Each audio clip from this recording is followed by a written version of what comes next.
గుమ్మడికాయ దొంగ ఎవరు అంటే భుజాలు తడుముకున్నట్లుగా కేటీఆర్ వ్యవహరిస్తున్నారని సెటైరికల్ కామెంట్స్ చేశారు మంత్రి కొండా సురేఖ.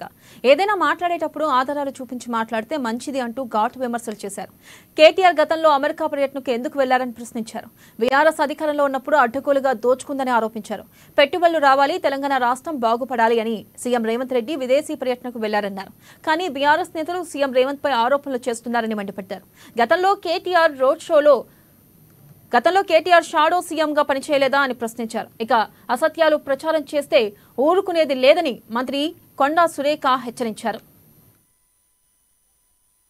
సీఎం రేవంత్ రెడ్డి గారు అమెరికాకు పోయింది తన తమ్ముడిని ఒక కంపెనీకి ఓనర్ని చేయడానికి, ఆయన పేరు మీద ఒక కంపెనీ కొనుగోలు చేయడానికి అనేటువంటి మాట కేటీఆర్ మాట్లాడడం, దానిపై స్పందించడానికి నేను ఈరోజు ఈ మీటింగ్ ఏర్పాటు చేయడం జరిగింది. ముఖ్యంగా గుమ్మడికాయ దొంగ అంటే భుజాలు తడుముకున్నట్టుగా గత ప్రభుత్వంలో కేటీఆర్ అమెరికాకి వెళ్ళి ఏం చేశాడో ఆయనకు తెలుసు.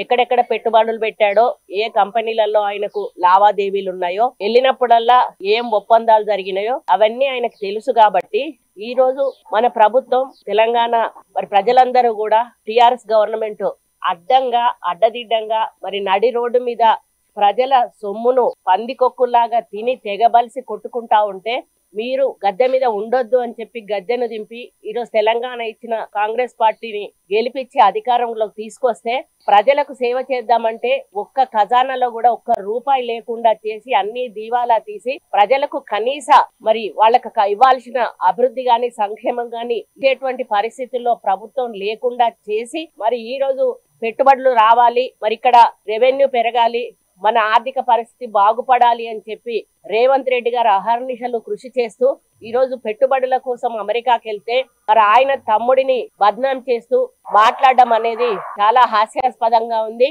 ఆ రోజు కేసీఆర్ ముఖ్యమంత్రి అయినా కూడా ఒక షాడో సీఎం గా కేటీఆర్ పనిచేసి అన్ని శాఖలు కూడా ఆయనే నిర్వహించి ఏ మంత్రిని గాని ఏ ఎమ్మెల్యేకు కూడా అధికారం అనేది లేకుండా ఈవెన్ నగరంలో కూడా మేయర్ అటువంటి వాళ్ళను కూడా ఎక్కడ ఇన్వాల్వ్ కాకుండా ల్యాండ్ సెటిల్మెంట్, భూ కబ్జాలు ఇవన్నీ చేసి ఒకటా రెండా అసలు దేంట్లో కూడా చెయ్యబట్టనేటువంటి సంఘటన ఆ రోజు లేదు కేటీఆర్.